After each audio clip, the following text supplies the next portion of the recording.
मुंबईमध्ये 38,79,000 घरांचं सर्वेक्षण पूर्ण। सर्वेक्षण करण्यासाठी 30,000 कर्मचारी कार्यरत होते। पालिकेचे अतिरिक्त आयुक्त सुधाकर शिंदे यांनी शनिवारी ही माहिती दिली। मुंबईतील मराठा समाज आणि खुल्या प्रवर्गांचं सर्वेक्षण पूर्ण। सर्वेक्षणामध्ये 14% घरं बंद असल्याची माहिती। 9.23% कुटुंबियांचा सर्वेक्षणाला नकार।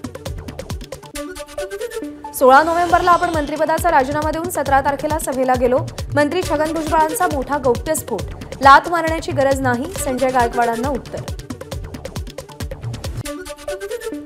छगन भुजबळ यांनी राजीनामा कोणाला दिला? महाराष्ट्राच्या जनतेला मूर्ख बनवू नका। राजीनामा द्यायचा असेल तर राज्यपालांकडे द्यावा। छगन भुजबळ यांच्या राजीनाम्यावर ठाण्यामध्ये जितेंद्र आव्हाडांचं वक्तव्य। राजीनामा दिला की नाही याबाबत छगन भुजबळ यांच्याशी आपलं बोलणं झालेलं नाही।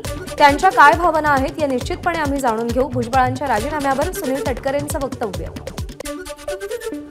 छगन भुजबळांच्या राजीनाम्याची प्रत सुद्धा बाहेर आली नाही, आमदार संजय गायकवाड यांची प्रतिक्रिया।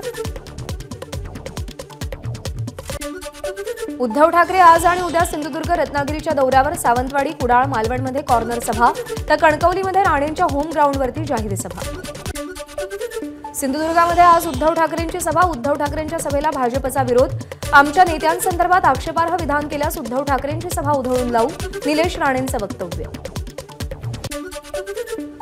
दरम्यान सभा उधळून लावण्याचा प्रयत्न केल्यास आम्ही जशास तसं उत्तर देऊ, आमदार वैभव नाईक यांचा भाजपला प्रत्युत्तर।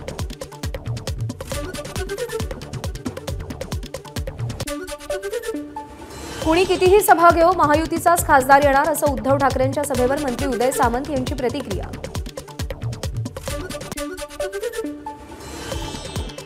उपमुख्यमंत्री अजित पवार बारामती दौऱ्यावर। अजित पवारांकडून विविध विकास कामांची पाहणी।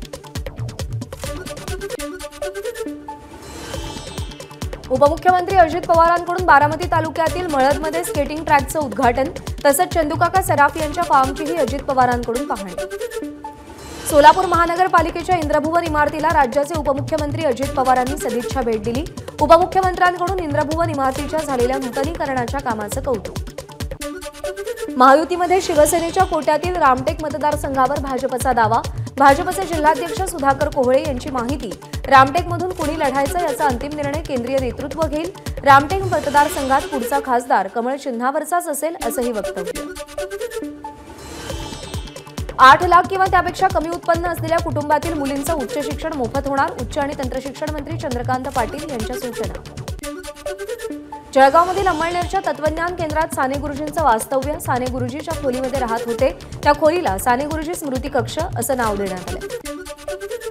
महाराष्ट्रामध्ये पुन्हा एकदा थंडीचा कडाका वाढणार। राज्यातील किमान तापमान 4 ते 5 अंश सेल्सिअसनं घटण्याची शक्यता।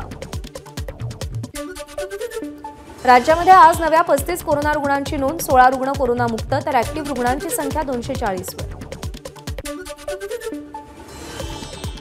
आज तिन्ही रेल्वे मार्गांवरती मेगा ब्लॉक। मध्य रेल्वेवरती सीएसएमटी ते विद्याविहार, ट्रान्स हार्बर मार्गावर, ठाणे ते वाशी नेरुळ मार्गावर आणि पश्चिम रेल्वेवर अंधेरी ते बोरिवली जलद मार्गावर ब्लॉक असेल।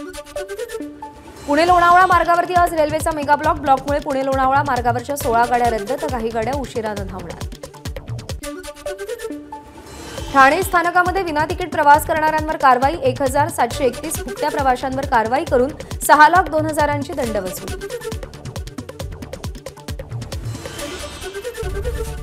एबीपी माझा, उघडा डोळे बघा नीट।